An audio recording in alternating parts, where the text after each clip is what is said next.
Okay, so in this section, let's take a look at how to write basic security rules. So please open these links. Basic read-write rules. Basic rules consist of match statement. So match statement, specifying a document path. So this is a document path. And an arrow expression. Yes, here arrow expression, detailing when reading the specified data is allowed. So this is how to write rules for cities correction.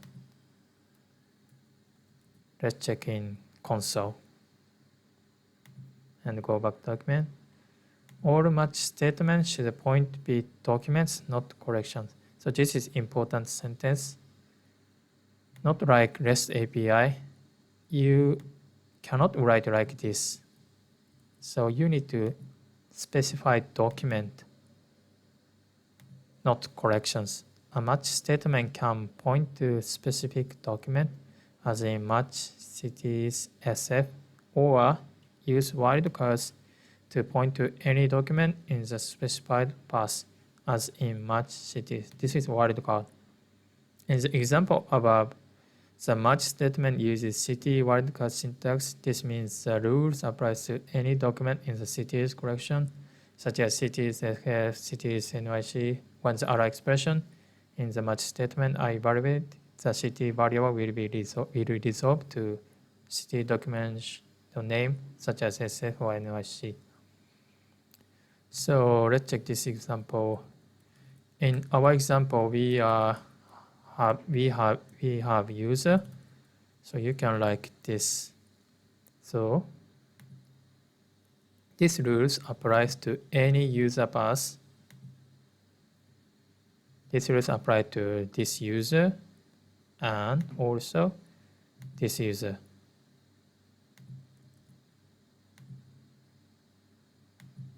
This is the meaning of this syntax.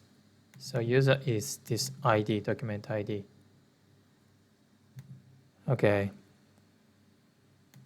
Note, you can only access documents that use security rules specifically allow you to access.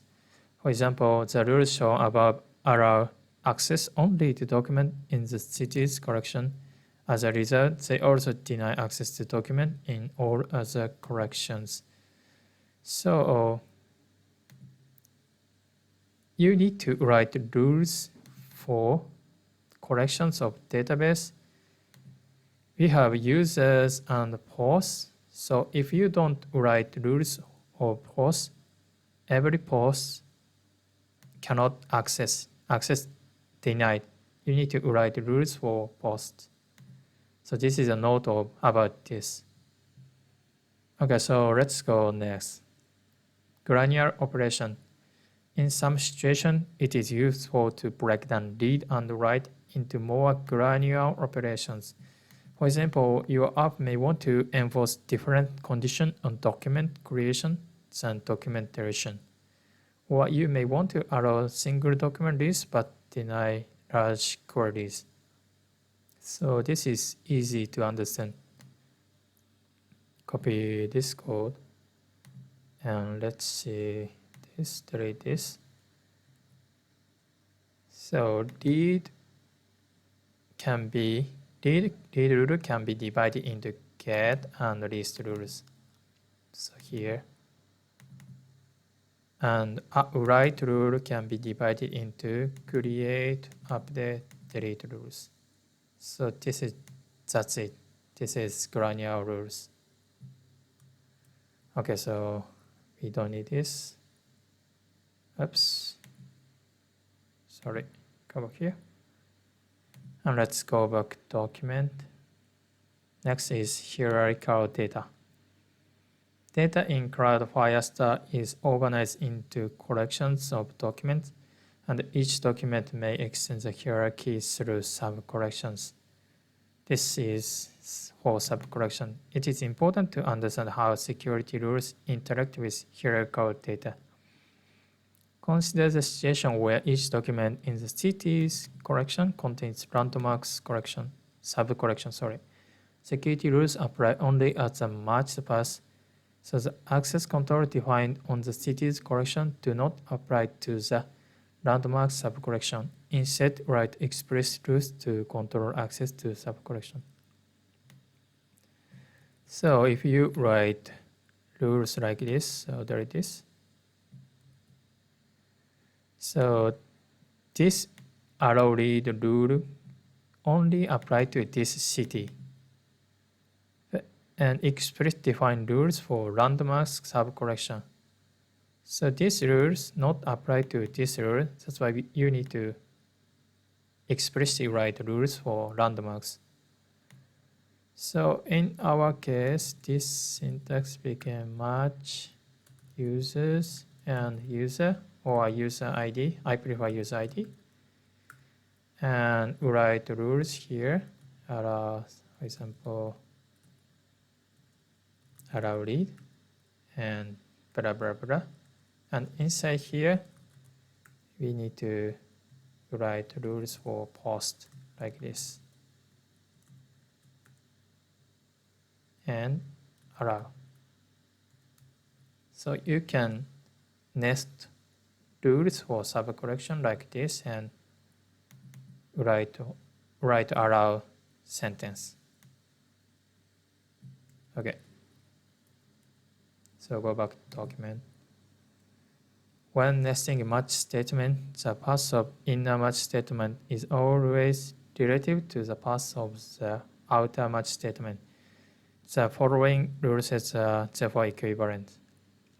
So city nesting hierarchy, this rule is similar to this. Equivalent to this rule. Okay, let's go next. Recursive wildcards. If you want rules to apply to an arbitrarily deep hierarchy, use recursive wildcard syntax name equal asterisk asterisk. For example, so let's copy and check in console.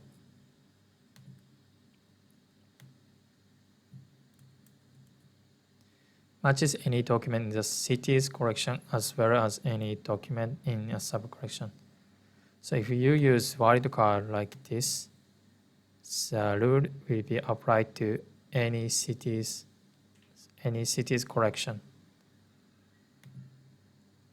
When using this, the recursive wildcard syntax, the wildcard variable will contain the entire matching path segment, even if the document is located in deeply nested subcollection. For example, the rules listed above would match a document looked at this path, and the value of the document variable would be this. So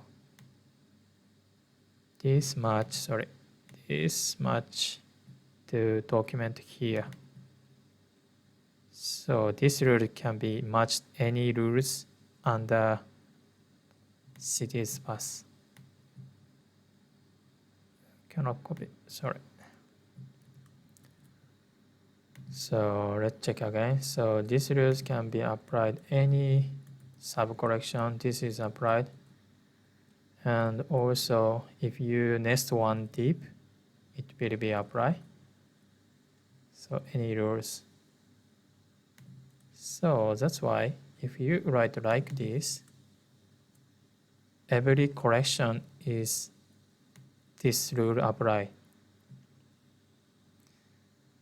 So that's why this rule apply to any document in this database. Okay, so let's go next. Note, however, that the behavior of recursive wildcards depends on the rules version. So we are using version 2. In version 2 of security rules, recursive wildcards match 0 or more path items.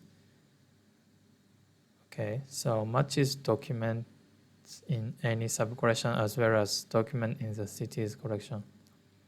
You must obtain to version 2 by adding rules version equal to at the top of your security rules. So this is rules version 2.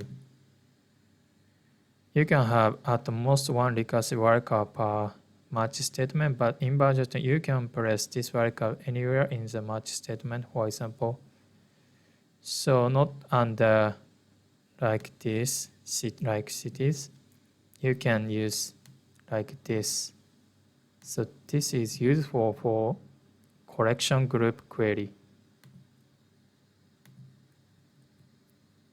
So you can use wildcard in above collection. This example under collection. And this is useful for creating writing rules for collection group. Okay, so we check basic rules and granular operation, hierarchical data. So we gain enough knowledge to write rules for our Flutter application. In the next section, let's start writing rules for our application.